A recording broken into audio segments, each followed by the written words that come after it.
What is up, fam? It is your boy Sunil here for So Real Sports Talk TV. I am here with my good friend Branden. So we are going to be talking about everything NBA today. I'm calling this our way too early NBA breakdown because the season hasn't even gotten over yet, and we're already talking about the next season. So get excited. But I wanted to first give Branden the opportunity to just introduce himself. So Branden, you still there with us, my man? Looks like you got frozen up. Oh, there we go. There we go. Can you hear me, Branden? Hello?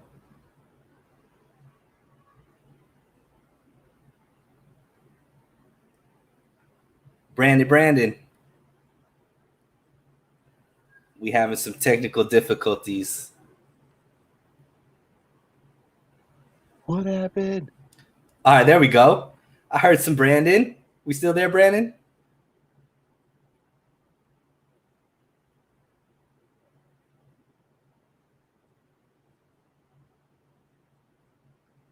Hello?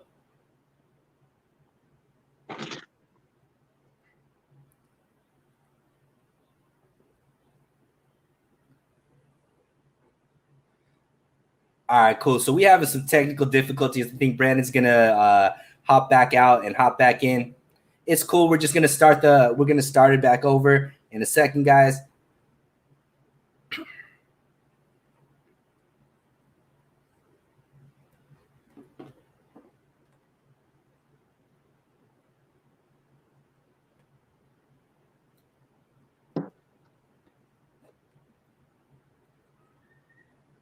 Hello?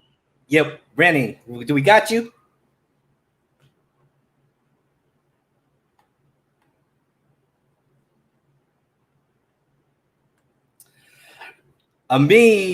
First comment on the first stream, my guy. You know, we have those technical difficulties on the first stream, but it is what it is. Appreciate your support, my man. And we got to get you on the stream here sooner than later, my guy.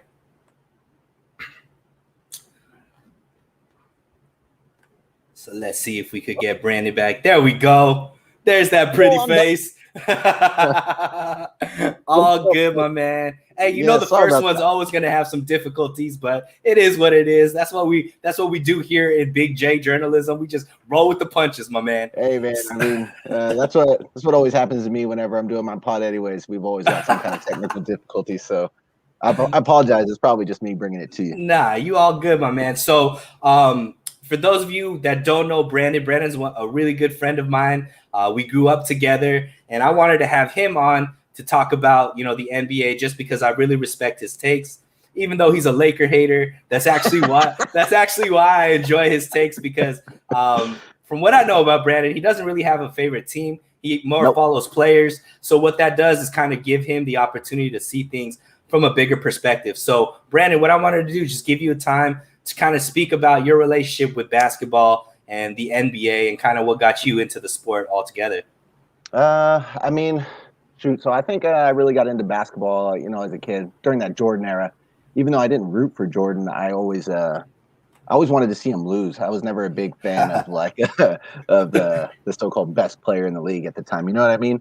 But so I think I started to latch on to players like I think my first one was Jason Kidd. I just loved it. Maybe it's because I knew I was going to be bald when I got older. Hey, we both rocking it, my man. Yeah, right. And so yeah, and then from there it was Iverson. I started to follow Iverson a lot, and I mean that guy was just great, crossing over Jordan, crossing over the GOAT. I loved it.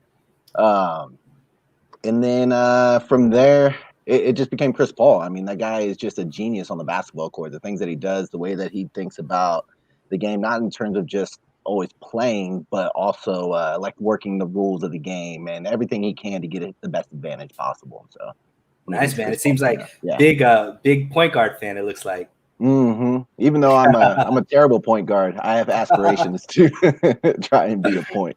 I love it. But you know, I'm glad you're here with me, my man. And so what we're gonna do today, like I said, this is the way too early NBA breakdown. We still haven't even finished this season. We don't know who's gonna be the champ, but that does not going to stop us from going out here and talking about what we want to talk about. We're talking about Suns and Six, Chris Paul. What I wanted to start out with, something that's different about the league since when we first started watching is a lot of big names tend to move in free agency. So what I wanted to start off with is really focus on some guys that may be moving this offseason, namely 3 guys in particular, Dame Lillard, Ben Simmons, and Kawhi Leonard. Kind of get your takes on one, who you think will actually move and where you think is the best fit for them. So, we could start with let's start with Simmons. Yeah. Okay. Yeah, absolutely. Oh, no, actually, no, I'm lying. Let's start with Kawhi. All right. Just because, finding out that he have a partial tear of that ACL. Right. I feel like he's probably going to stay in LA. And so that's the reason why I want to start with him, because I feel it's the shortest. He's probably going to stay in LA. I mean, he'll get the most money there. And I'm not going to say his market's hurt, because like for Durant, he was able to get max contract after his injury. But I just don't see another, because Kawhi is so, what's like the term, man? He's not like injury prone, but like injury prone, and then like he doesn't talk about his injuries, which is weird, right? Like you should He's at least not very have personable. There's no communication between him and the team, and it's just like, let your team know what the plan is. I understand not wanting to talk about your free agent decisions, but your injury, like that's kind of weird. I don't know. Right. And the thing that's different about Kawhi and Durant, even though Durant had the season-ending injury, he has shown to be able to stay healthy every other season other than that, right? For the most part. Kawhi hasn't shown that. So, But it's interesting, you've been hearing the teams that are kind of in the mix, the Miami Heat, the Dallas Mavericks, as far as teams. But I kind of side with you. I really think Kawhi is going to stay in the same place. He fought so hard to get to LA. He fought so hard to get the guys around him that he has. So for him to now just blow it up after a couple seasons of not, getting to the level that he wanted to get to, I think that would just be a big image hit for him. So I expect him to stay, where he's at. So where do you want to go with next, Ben Simmons or Dame? Let's go Ben Simmons. All right, cool. All right. So for Simmons, I think what messed up the thing earlier was because I had some notes up off to the side, and I was trying to do split screen and keep my notes up, and now they're gone, and so I messed it up. But and I also kind of I was trying to stay away from because I listen to a lot of basketball pods too, and so I was trying to stay away from like trades that were already on there, that have already been floated out there. Right. And so I came up with one of my own. That's my dream scenario for Simmons, and that's for him to go to the Utah Jazz. Really? Yeah. And so the trade would be, the trade machine wouldn't let me do it. I was trying to work it out on ESPN's trade machine, and it wouldn't let me do the whole thing because Gobert just signed his extension, so he's not eligible until like October to be traded. So it wouldn't let me do it. But it would be Simmons to the Jazz, Gobert to Washington, and Beal to the Sixers, and then whatever else you needed to work it out. Make the pieces fit. Yeah. Yeah. I couldn't figure it out because the trade machine was down, or at least because of So you think that Ben Simmons with the 76ers, that's done? There's no saving that? No, there's no saving that. I mean, I still have hope that Simmons can be the guy that we all kind of think he is, but in terms of him finding that in Philly, that's not going to happen. Right. I mean, Doc has been like he's got some coaching flaws, but for the most part, he's been like a player whisperer. You know what I mean? Like he brings out the best in Tobias Harris. He brings out the best in some of his other guys, like that Clippers team that he coached to the playoffs that had no business being there with Lou Will and Montrez. And they even beat the Warriors in a game, even though the Warriors probably just gave it to him, but whatever.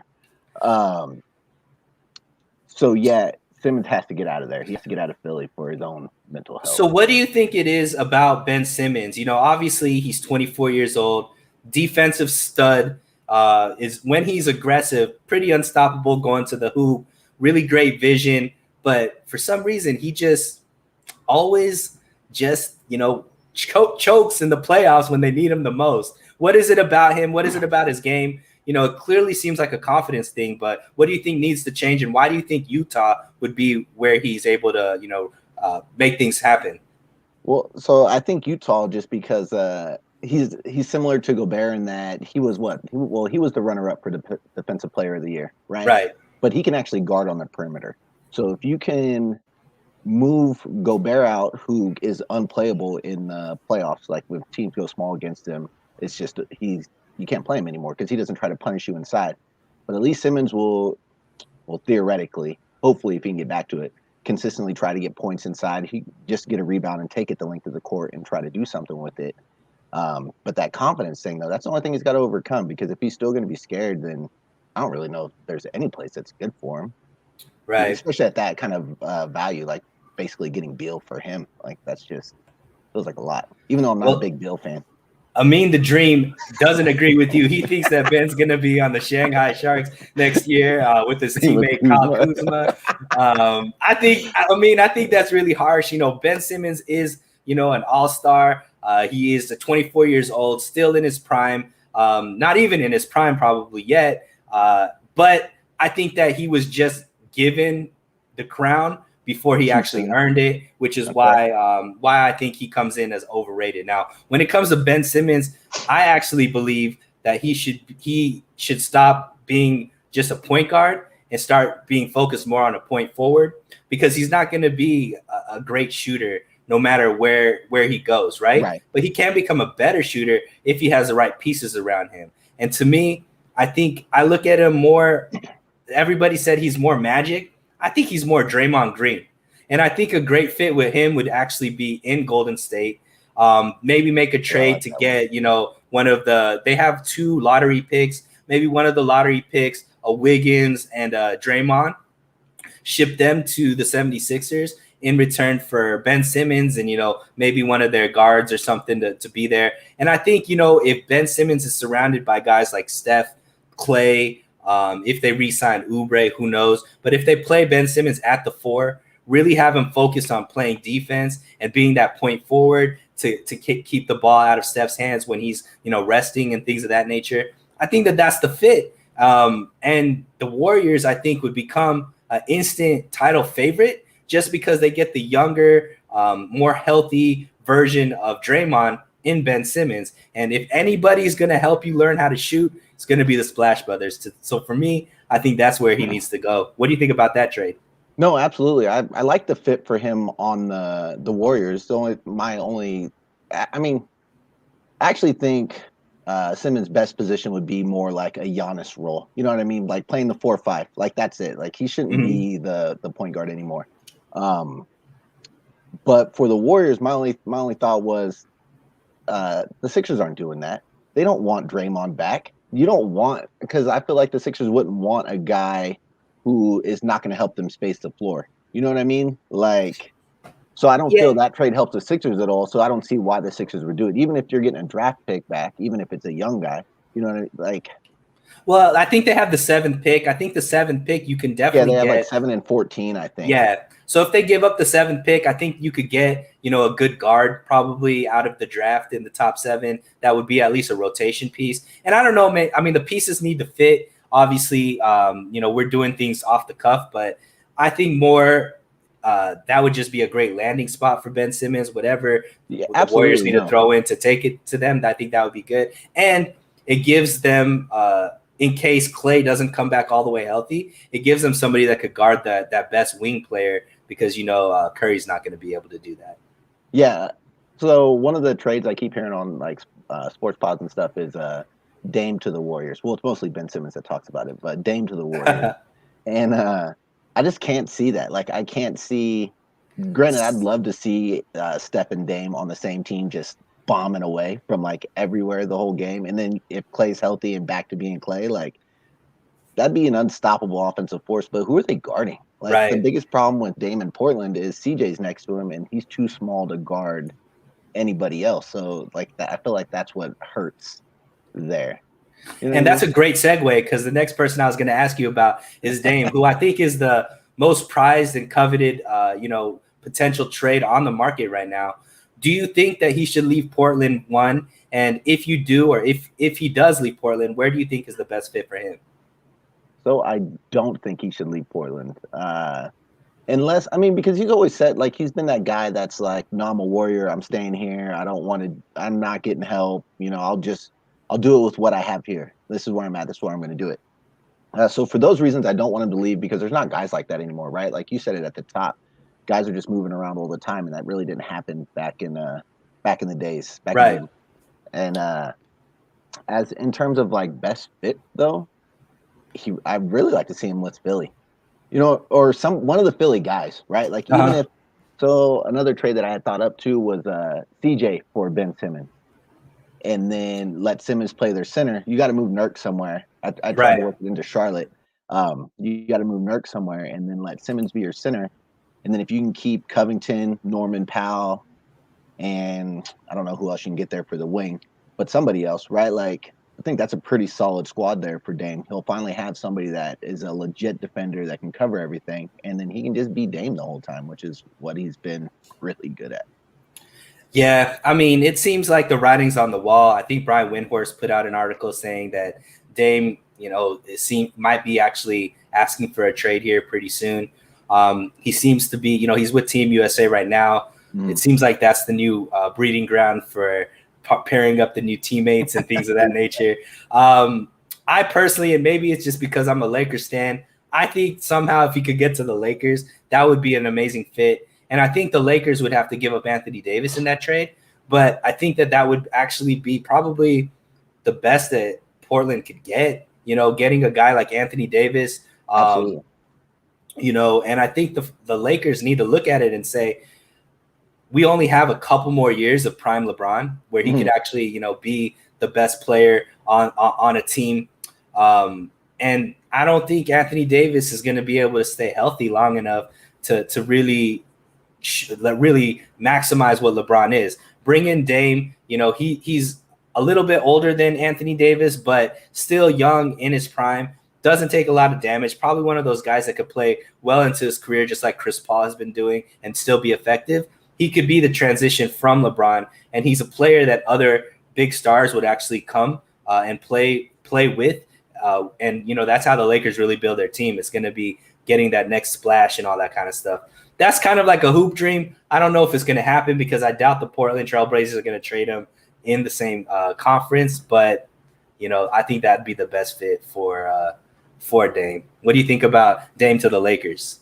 So, one, I just don't want it to happen because I don't want anything good for the Lakers ever. But no, honestly, it'd be a good trade. And when I saw that come out on Twitter or somewhere, Dame for AD, and I was like, absolutely, you do that because even though healthy AD and engaged AD, you know what I mean? Because sometimes I feel like AD just floats in and out of some games. Right. It's rare, but he does have those moments. Dame doesn't have those moments. He's there to game all the time. So yeah, no, that'd be a really good trade. And I'm scared that LeBron would definitely pull that trigger. For sure. Like, yeah, let's make it happen. Things Dame to the Clippers. What do you think about that? So that could work too. Oh, go ahead. It seems like with Amin though, they don't have to give up anybody to get him. Well, they got to get rid of their first best player, Reggie Jackson. Like, he doesn't have Reggie Jackson in there. And Reggie Jackson was the guy that showed out for him in the playoffs. Yeah. PG was good too. He actually showed up this time. He had a couple games where he was trash, especially that early Dallas series. But for the most part, he played well. Yeah, I don't think the Clippers have the assets. They gave up a lot of first round picks to get PG. I don't think they're set. The reason why they can't get Reggie back, they don't have money. So I think Dame to the Clippers just isn't realistic. No. Well, that's cool. So now what I wanted to do, I picked out a few teams that I think are favorites in their division to be the playoff contender. Maybe not necessarily like gonna win a chip right away, but that's why we brought GM Branden here to talk about what are some of the moves that these teams can make to actually get over the hump. So the first team we're going to talk about are the Boston Celtics. Now, you have always been a lot higher on the Celtics team than me. They have already made some pretty drastic moves, moving the coach up to the front office, bringing in a new coach. They already made a trade to bring back Al Horford to the mix. So they obviously have a really good core. They have a superstar in Tatum. They have an all-star caliber player in Brown. And then they have some good pieces that are specialists like Kemba in scoring, Smart in defense. But but they always underachieve when it comes to the playoffs. So what do you think needs to happen with the Boston Celtics to make them a legitimate title contender? Hold on. Let's back it up a little bit. They have not underachieved in the playoffs. They've gone to the Eastern Conference Finals, was it 2 or 3 times now already? And those were overachievements. They weren't even supposed to be there. On the years they were actually supposed to do stuff were the years that they kind of fell short, like this year and last year. The biggest thing they need right now, though, is a bench, right? Like their starting 5 is usually pretty solid. I don't know who their point guard is going to be now since they got rid of Kemba. Did they get rid of Kemba? Yeah, they traded him for Al Horford. Oh, was that the trade? I thought it was just the picks. Trade. No. Oh, interesting. Yeah. Okay. Which I like better for them, even though Horford makes an obscene amount of money for being a backup center. He can fill the starting role a little bit. And, he can guard people, right? Like he wasn't he just looked bad in Philly because he was playing next to Simmons and Embiid, and Embiid was not the Embiid we got this year, right? Like his shooting numbers weren't that good. Right. You can't have 3 shooters out there. You're gonna have no space on the floor. That didn't make any sense. So I think going back to Boston, that should be helpful for him, which, he was helping mentor Tatum and Brown, and that's when they had some of their best days. Right. But the biggest thing they need is a bench, right? Like they had nobody coming in to back up any of those guys. Once Tatum or Brown sat, it was over. That's when they started to cough up all their leads. So, I mean, I don't have my notes, so I can't look up which guys are available. But I think I saw Dragic is going to be available. He's out there as a potential. He could fill in nicely. I know Dinwiddie's going to be out there, but that's probably going to be too much money. What do you think as far as position wise? What do they need off the bench? What do they need? Obviously they need a point guard. What kind of players are you looking for to be added to the Celtics? So off of their bench, I would say shooters, defense, what exactly are you looking for the Celtics? All of it. They didn't have anything. they literally had nothing. They had I'm sorry, that's a lie. They had I think it was Vontae Green who started to show out a little bit. And he didn't have enough experience for the playoffs, but he had a couple of games where he showed up off the bench looking nice. And then they do have that guard too, Peyton Pritchard, I think his name is. Yeah. He's got a lot of confidence and he looks pretty good out there. I just don't think he plays any defense. So if he can play some defense and Green can continue to develop, I think they would just need a backup big man. They need to bring back Taco Fall and just let that guy play some more. I think he's still on his rookie contract with them, right? Yeah. Well, I think it's at that option level, right? How the rookie contracts for 5 years, but there's 2 team options in there. So I don't know if they're bringing them back or not.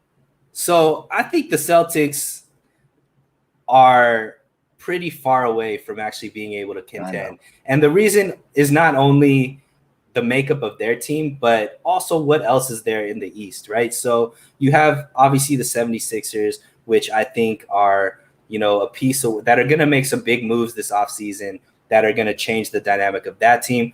I believe they're going to be better for it. And I don't think that Boston really has anybody, if there's really anybody in the league that could really hold down an Embiid, right? I think Embiid is getting to that level where he's going to be pretty dominant player. You got Milwaukee with, that are in the finals right now. They have, a very good big 3, I would say, with Drew Holiday, Middleton, and Giannis there. They're obviously coming off of, a finals. Who knows if they're going to be champions or not, but they're already going to be there. I expect Miami to do something big because Pat Riley never is going to stand pat too much, and we're going to go into that team also. And then we're not even talking about the Nets, who are going to have a full season of that big 3 monster that definitely is the most talented team in the league. So you're looking at Boston Celtics, and all of these other teams are going to have minimum 2 superstars. And I don't think Jaylen Brown is ever going to be a superstar. He is just a really good number 2. But but he's not as good as Tatum. I personally think they need to swing big and try to bring in another like superstar alongside Tatum to be able to contend with just the star power of all these other teams in the East that just have, more talent than they have on a day in and day out basis. What do you feel about, bringing in a superstar to pair up with Tatum? One, I don't appreciate your Jaylen Brown slander. Jaylen Brown has gotten better every year that he's been in the league. And this year he made a huge leap. Like that guy he was lights out. He was doing things that I never expected him to reach, right? Like he's currently on like the Indiana Paul George trajectory. When we thought, or I don't know how you felt about Paul George in Indiana, but when he was going head to head with LeBron in Miami, I thought Paul George was next. Like definitely. He just looked unstoppable until he broke his leg. And I see a similar path right now for Brown, and I don't see any reason why he wouldn't get better. He's one of those guys that's always out there putting in the work. Tatum, the same thing. And the reason I think Tatum is a bona fide superstar already. I think he's. Yeah, I don't think Tatum's a superstar yet because I feel like he floats sometimes. Like he'll get stifled. He doesn't make anybody else better. Not that Brown's making anybody else better yet either. But if for whatever reason neither of those two guys have it going, then there's not much else going on that they're contributing, right? Except for defensively. I think both of them played pretty solid defense. And that's why I like them, because they're both bigger guys. They're like, Tatum 6'8", Brown 6'6", but they can both guard a little bit up or down from their position. So they're not just guarding that one spot. In terms of bringing in a superstar, I mean, yeah, it would just have to be a superstar that doesn't stunt their growth, though. Like, and I want to keep Brown. Like, I feel like those two guys are at the same age, they're super young, they've had a taste of the finals, so it's not like they're just like, oh, let's just lose. Like, part of the problem with the Sixers when they had Embiid and Simmons was they were taught to just lose all the time, and when all you have to do is lose, like, it's more of an uphill battle. So I think it's just getting the right pieces around Brown and Tatum to help get them right back to that level. And they're not afraid of Embiid at all. Because do you know who always beat up Embiid and knocked him out of the playoffs? Do you know who Embiid's probably afraid of? Is Boston. They don't want it. He doesn't want any part of them. I think it's it's a different team. And, obviously the 76ers lost to the Hawks this year, so who am I to say that the 76ers are going to be surprising? That just Trey's ascension has been super surprising. Yeah. I don't know that wasn't on the docket, but I just want to I wrote the Hawks off entirely. I was like, they'll barely make the play-in, and they proved me wrong big time. Right, like, they showed out for sure. And then when you look at the makeup of their roster, it's almost like a perfect fit type of roster, right? Like, you have Trey who's a dominant playmaker. Like, that guy, not only can he shoot, but he passes the ball really well. And they just surrounded him with shooters. And it's just like guys that just play defense and shoot threes. And I'm like, what better way could you build a team around like your star? It was just perfect. Yeah, and I think people really sleep on John Collins. I think he is a really big talent. And then they didn't even have a healthy Bogdanovic. When he gets, if he could get healthy this offseason, that team's going to be good for a while. They have that. Huh? DeAndre Hunter. He got injured. And he's injured for the too. Playoffs. Yeah. So they're going to be scary next year. For sure. And they got that European style of play where it's just like run and gun and a bunch of shooters, and they still play, pretty decent defense. They have a couple of guys out there that could guard. One question from Amin. He wants to get your take. Who is better, Dame or Curry, Embiid or Jokic? This is tough, man. Oh, man. So it's going to be biased a little bit because I like Dame better just because I like Dame's his crunch time antics, right? Like that just Dame time. It's Dame time. I love it. Like, you just know he's probably the scariest dude in the last 2 minutes of a game if it's close. Like, you just know, holy shit. Sorry, I don't know if I'm allowed to cuss in this. Sorry. You're good. It's already done, so you're good. But you just know things are about to go sideways. Like, if you're up when you only got like a couple point lead, Dame's probably going to close it out, and he's going to close it out strong for you from half court. Right. Whereas Curry, it's just like, I've never seen somebody shoot like that. Like, you legit have to worry about him just pulling up from half court just for fun. Like, he'll just do it and make it. He shoots better from like half court than dudes shoot at layups. Right. It's just insane. I think both of them have that same ability. I think Curry's just been blessed with a lot more talented team around him, so Well, yeah, he's gotten a lot of things. I think they're both great. I think if the situations were switched, you'd be looking at the same players in different ways. So you'd be looking at Dame the way Steph's looked at, and Steph would be looked at the way Dame's looked at. But right now you got to just say Steph just because of what he's been able to accomplish. Yeah. And a lot of that's based off of the player. What about Embiid versus Jokic? I like Jokic better. I'm not an Embiid fan only because he always gets gassed. Like, one of the biggest things you could see in that Hawks series would be like he'd be so dominant the first 3 quarters, and then he's done in the fourth. Right. And it's like he's a big boy, but so is Jokic, and Jokic is supposed to be like the pudgy, out of shape guy. Like, there's all these jokes about him being fat and stuff like that. Like, everybody always talks shit about him being fat. Yeah. But he still goes out and he plays the entire game. He doesn't look gassed in he looks tired in the fourth, but he's still putting up numbers. He's still doing what he's got to do to make sure his team wins, and he's doing it in the West, and that's my favorite part. Yeah. So I would tend to take Embiid just because I feel like on defense he gives you more than Jokic gives. And you want to have that, defensive stopper in the back end, which I think, Embiid plays pretty decent defense. But it's true, he is. I don't like Embiid. He cries too much. He flops too much. I don't like that aspect of his game. But just overall, I think, if I had to pick a player, I'd probably want Embiid over Jokic, even though I think they're both, really, really good players. I think one of the knocks on Jokic too is everybody says like he's bad at defense, but his defensive numbers, like the metrics or whatever, aren't terrible. He's actually pretty smart. I've watched a few of his games during the playoffs, and he makes smart defensive reads. He's not as athletic, and he can't protect the rim as well as Embiid, like not nearly. But you're not just hemorrhaging points with Jokic on the floor, and I love his offensive game. Like, his passes are just next level stuff. Yeah. Well, let's move on.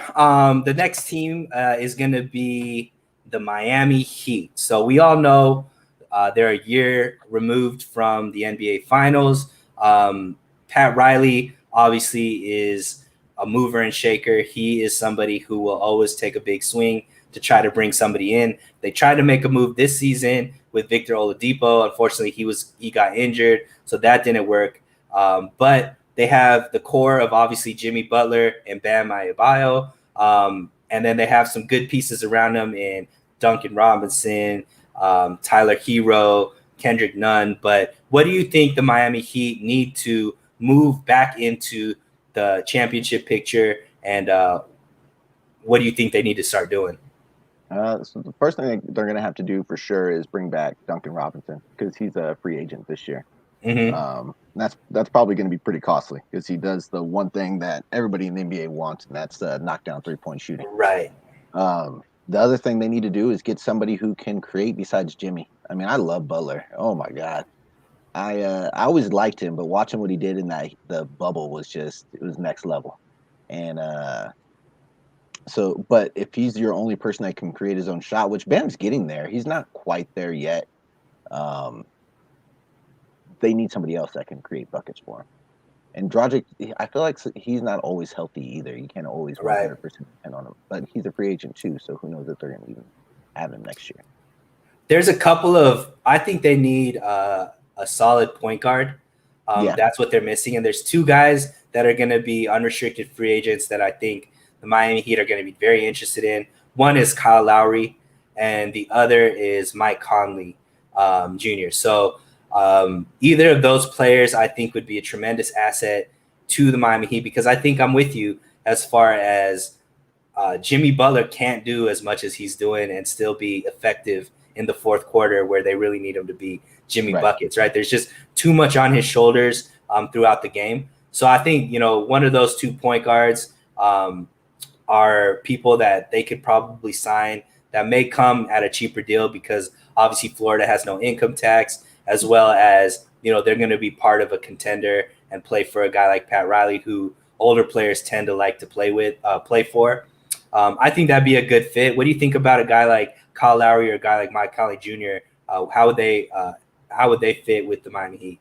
So I really like the Kyle Lowry move. I know, and I think I read somewhere too that him and Butler are best friends. So Oh wow, I think that would help out a lot.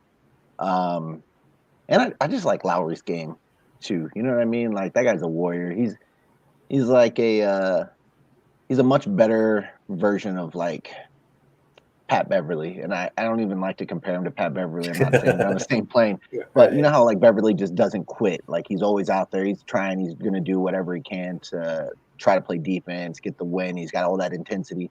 Lowry brings you all that, but he also brings you skill on top of it. Like he right. can. He's an effective basketball player. He could run an offense. I don't think And he Pat can run an Beverly could run an offense. And offense. that's one of the things that I was thinking about when you were talking was that Butler. I feel like a lot of times when I was watching him this year, he was trying to set people up all year long. Like he's trying to help other people get their offense. And it's not that he can't do it, but he shouldn't have to do that for an entire game. So if he had a point guard like Lowry who can set people up in that way, then yeah, it'd be a tremendous weight off his back and it'd really help him out. For Conley sure. though, I just Go think ahead. Conley's too injured a lot. No, sorry. Yeah. I'm not a huge Conley fan right now. Yeah, that's true. I mean, obviously he couldn't perform with Utah, but whenever he was there, Oh, he he played obviously well. made Utah really well. And I think that, that would be a player that if he could stay healthy, which is a big if, that would be a big time upgrade. Because if you look at what made Miami so good, it was really having Dragic out there alongside of Jimmy Butler and Bam, right? Dragic really took a lot of pressure off of Jimmy, was able to be a really effective point guard. And that also put Tyler Herro in a position where there wasn't a lot of pressure on him, and so on and so forth. This season with Tyler Herro, they asked a lot more of him because Dragic was out, and Tyler Herro just couldn't perform the way that he needed to. So I think that a solid point guard is what Miami's missing right now. Absolutely. Hero, I like that they were giving him the opportunity. I mean, it's only his second year. This was his second year, yeah. Mm-hmm. So I really like that they were giving him this opportunity early because I think it will help him out tremendously down the line and going forward. But you're right. For right now, they need a point guard to help out. I mean, wants to know, do you think Tyler Herro will have a bounce back season? Yes, sir. I like Hero's confidence. You know, he's got a lot of swag, and I don't think he's not soft, right? Like he's not going to take, oh, I had a bad year. I'm not that same guy that everybody thought I was. Like I don't see him just crying about that. I see him getting back in the gym and putting in the work and getting ready for the next season. I don't see Tyler Herro as a starter. I see him as a super sub. I see him like a bench, yeah. Yeah, I think he's like what Lou Williams was, like a super sixth man, which is just like not a top five, but like would be top five, but coming off the bench, what Ginobili was, things like that. I think that's more the role for him rather than being the guy that's gonna take over your offense and be the provider, all that kind of stuff. That's what I kind of see Tyler Herro as. So as long as they get somebody that can move him into that role, I think he'll bounce back. But I think if they ask a lot of him to be the starting point guard like they were trying to do this season, I think it's not going to be he's going to struggle. So let's move on. The next team obviously is the Brooklyn Nets. The Brooklyn Nets made the big trade to bring in James Harden. They have pretty much the old Olympic national team, the gold medal winning U.S. national team with Kyrie Irving, James Harden, and obviously Kevin Durant. Obviously, there was injuries that kind of plagued them this offseason, so we didn't get to see them all playing at the same time in the playoffs.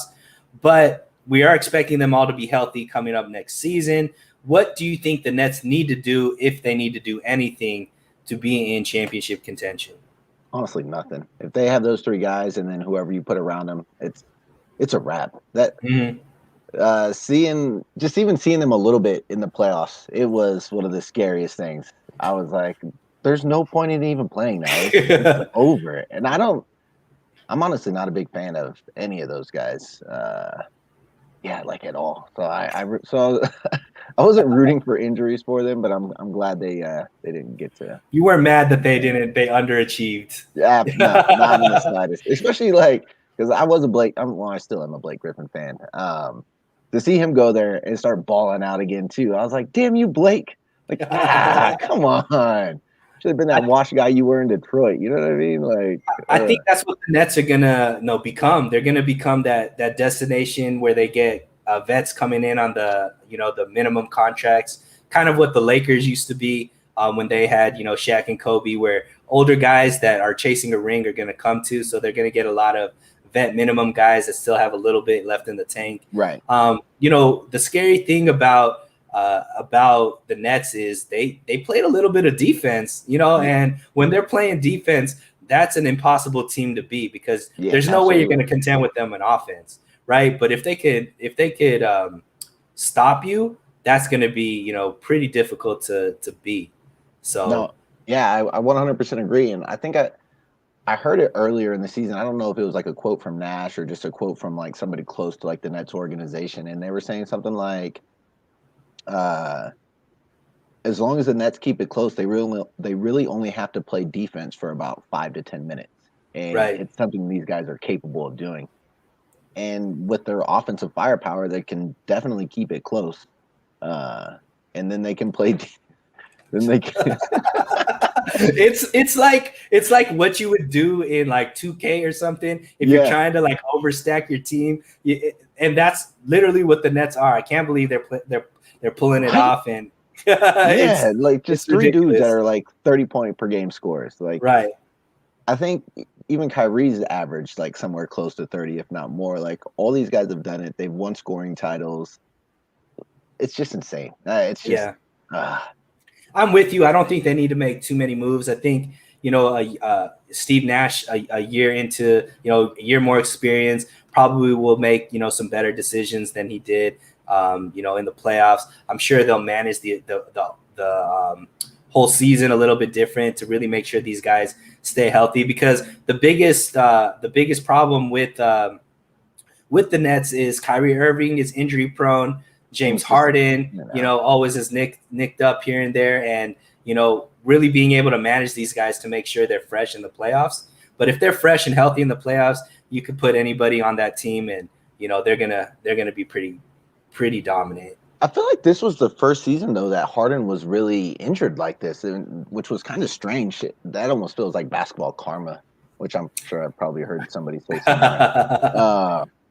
Because I think for the most part, like he's always there. Like he hasn't been injured really, which not injured, but he does wear out in the playoffs, right? Oh well, so I don't know if that's wearing out or if that's just he's not built for the playoffs. Like that guy. Well, whatever you want to call it, All right, that's fine. but he tends to wear it out. Kevin Durant, and that was what was one of the scariest things, because if you can have Harden get you through the regular season and even through like a first round game or two here and there, Durant will do the rest of the way. And then you got Kyrie, who's also, I'm not a fan of him at all, but get him in the playoffs. Like, I mean, he did with LeBron and he balls out. Like, it's just, there's nothing you can do. So I think Harden would have overcome those injuries or whatever we're calling them. For sure. All right. So we kind of touched on this a little bit, but, the 76ers obviously underachieved this season.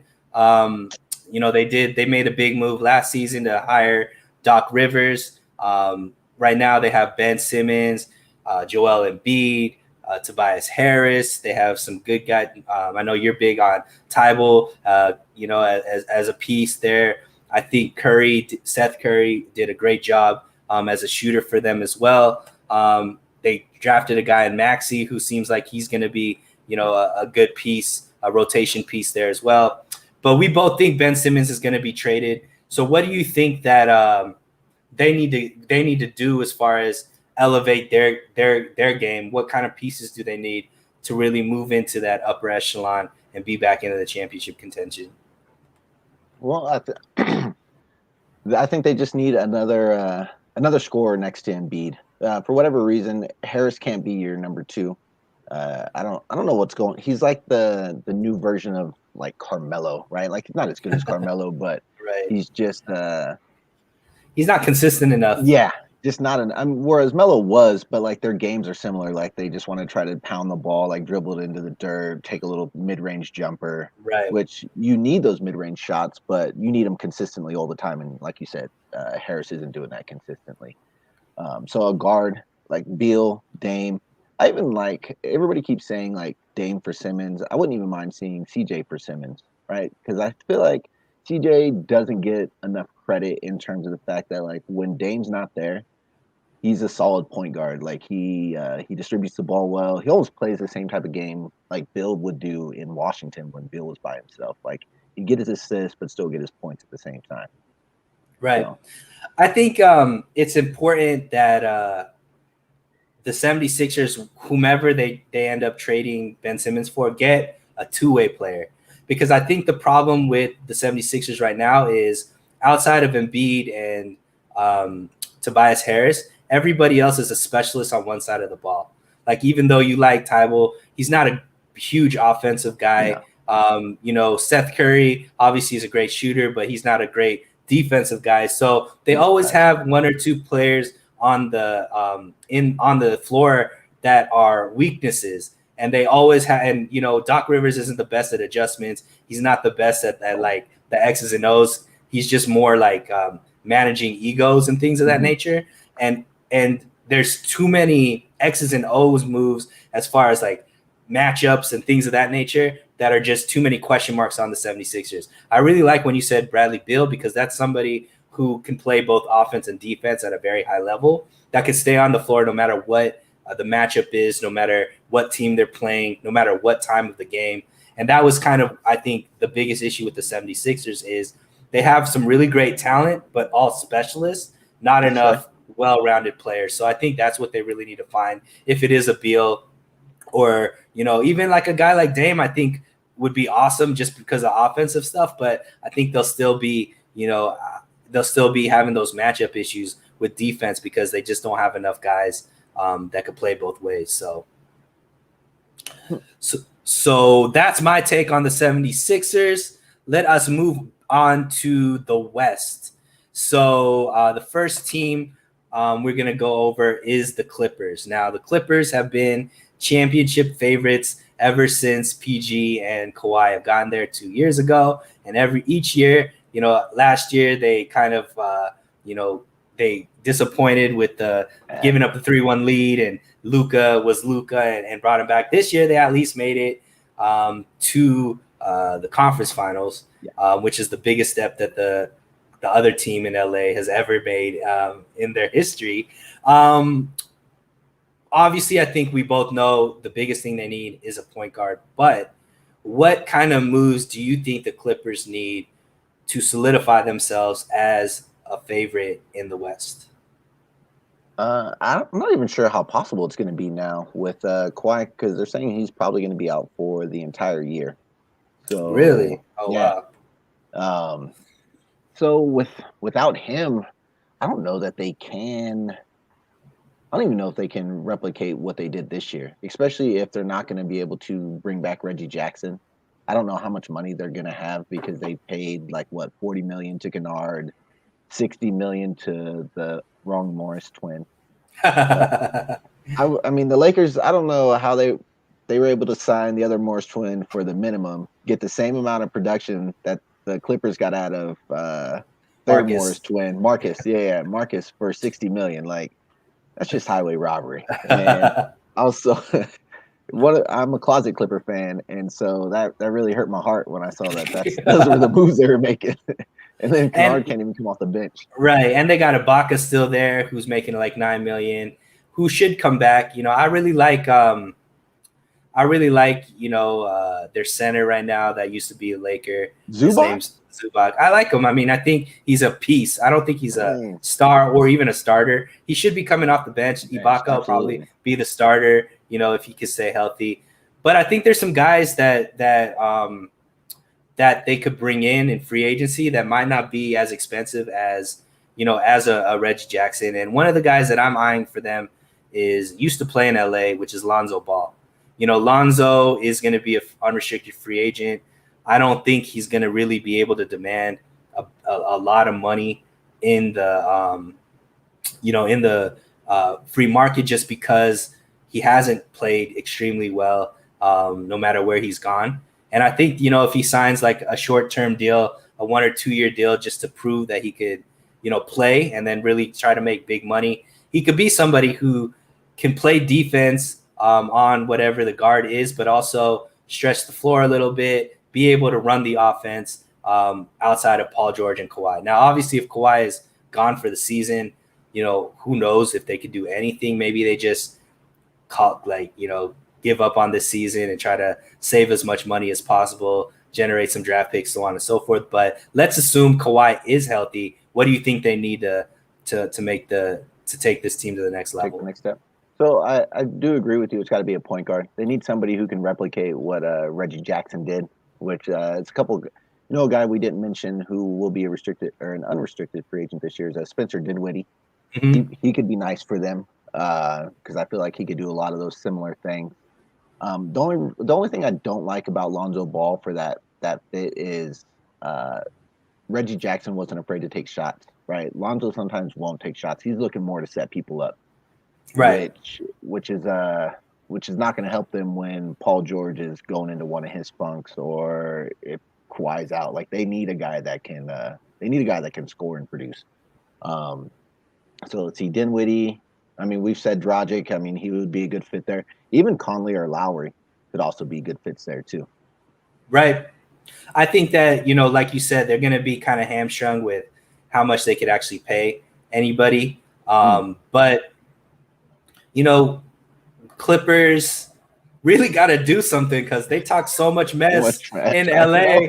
And, if they just all of a sudden that they make it to the conference finals and then this season, if Kawhi's gone for the year, that's going to be, guys like me who are Laker fans won't, you Clipper fans. I'm so much trash to Laker fans like you. It's Clipper City now. Yeah, right. Yeah, where was that? Where's that banner? I don't see it anywhere. I had to take it down.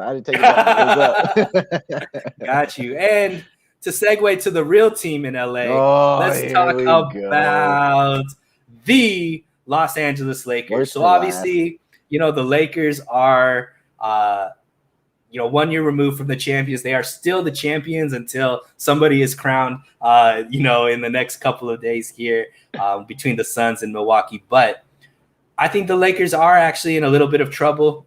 Clearly they have a couple years with LeBron still playing at a peak level. Anthony Davis, when he's playing, is elite, but he's not always playing.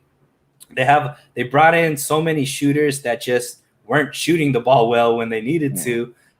But one thing that you can tell them, they've always been really, really good at defense. They do have some guys that they need to bring back in the offseason.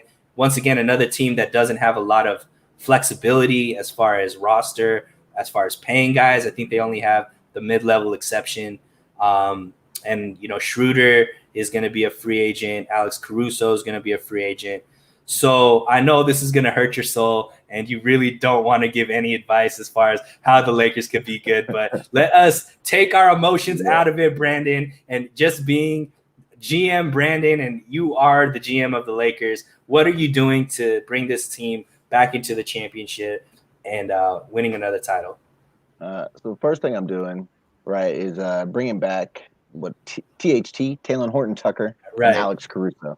Mm-hmm. Caruso needs some more minutes because their lineups are always the best when they have Caruso on the floor, who's just a guy who can play defense, will take smart shots. He's not going to try to take anything away from the offense, and he can defend. That guy works his butt off.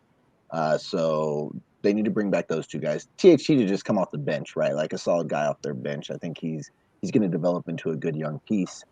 And then outside of that, we got to see what can happen to get Anthony Davis healthy. Is it something that they're going to be able to do? You know what I mean? Because like Chris Paul always had nagging injuries, right? Like there's always something going on with him. But over the last couple of years, he's been able to change his diet, change whatever his training regimen is. And maybe that's what LeBron needs to do is take AD to the side and be like, hey, man, you're on the LeBron diet now. Because whatever LeBron's been doing for years it's been working. It's been doing well for him. And if we can't keep him healthy, then it's time to try to see what kind of value we can get for him. Can we bring in Dame? Because if we can, let's make it happen. Because LeBron needs a number 2 or even a guy that's going to step up and take over for him as he fades away into these 4 years. Yeah, I mean, I think everything you said is accurate. I think Caruso is the biggest returning player that they need to bring in. Him and LeBron have really good chemistry on the floor, and Caruso is just somebody who, can guard the other team's best guard, doesn't need the ball always, but still can hit some timely 3-pointers and isn't a liability on the floor, right? So I think that he definitely needs to be brought back. My biggest question is what do you do with Schroeder, right? So Schroeder had a game in the postseason where he scored 0 points on 0-9 shooting. Magic Johnson has come out and said that he doesn't think Schroeder is a Laker, which is when a great is saying that about you. I don't know if Schroeder wants to come back, but what would you do with Schroeder? Are you bringing him back, or what do you think needs to be done? So I don't think you can bring Schroeder back to the Lakers. When Schroeder played next to Chris Paul and OKC, he looked really good. And when I first heard that the Lakers were getting him, I was like, oh, this could be scary. You know what I mean? But he didn't go back to that guy. He thought that he was better than what he was. He thought he should have been like the number 2 or 3rd option every now and then behind LeBron and AD. And so you got to, but he's a free agent. And I don't believe in letting dudes just walk. I'm always about, let's try to find a sign and trade. Like, what can we do to get some kind of asset back for him? And so that's the avenue that I would explore, is looking to sign and trade him. Right? I think, I'm good. I just my throat's a little dry, Yeah. But I think a guy that I would really like to see them go after is Kyle Lowry. I think that if Lowry would come, obviously take a pay cut because that's the only way they could get it. But I think Lowry's talked about playing with LeBron in the past. I think they need a solid point guard that can take the ball out of LeBron's hands, because LeBron can't play point guard because it's just too much wear on his body. He wasn't as healthy as we needed him to be in the playoffs, and it's just because he doesn't have anybody to really help him with the on-the-ball type stuff. So a guy like Lowry who can end up being somebody that could run the offense when LeBron is needing a rest. But I just don't know if they could afford somebody like that. Do you 100% think LeBron's ready to give up the ball, though? Like, I know they've talked about since he's gone to LA, and they've said like, oh, with AD coming here, he wants to give up the reins. But that's, when I watch them, that's not what I see. You know what I mean? Like, I'm not sure. I agree that they need somebody else to help bring up the ball, kind of like we talked about with Jimmy in Miami. Like, right. LeBron shouldn't have to do it all the time. But it's not like Schroeder's terrible at it. Like, why did he not get enough run doing it? Is it just that Schroeder wasn't the right point guard fit for LeBron? Does he need I think LeBron who can actually take over like the whole time, like Kyrie used to? You know what I mean? I think LeBron has that same thing like Kobe has, where they're willing to give the ball up if they trust you. Like Kobe was willing to give the ball up to a guy like Derek Fisher, but maybe not to other players. You know what I mean? Right. And I think LeBron is willing to give the ball up, because when Rondo was on the team and, it was playoff Rondo in the playoffs, LeBron was fine letting Rondo take the ball up. And, that was when, LeBron was the freshest, because he had Rondo carrying the bulk of the load of running the offense for half of the game. So I just don't think he trusted Schroeder as much as he trusted Rondo. Yeah. And that's why I think it needs to be like a veteran guy, a guy like Kyle Lowry that LeBron will trust, because I think he needs that, because if LeBron and AD are injured the way that they were this season, Lakers have no hope, no matter who you bring on it. So yeah. I think LeBron is more wear and tear. AD is more mentality. He needs to just be able to fight through things, I think, a little more than he does. But we'll see, man. It's going to be, I know this is way too early. We don't even know who the champions are this season. We don't even know how the draft went yet. Yeah, exactly. So thank you, Branden, for coming on the show. Thanks for I had a lot of fun, man. Maybe we could do this again, talk about some other teams closer to the draft and all that kind of stuff. But until then, I put all of Branden's the link to his podcast. He has a podcast. When do you guys drop the podcast? We're picking it up back in August. We had to put it on hiatus because he bought a house and was redoing his house, and then I bought my house, so it was on pause while we're under construction. But we'll be back in August. Nice little flex, but obviously that podcast is doing well. But yeah, so definitely check Branden's podcast out. And till next time, guys, keep it so real. Thanks for having me, brother.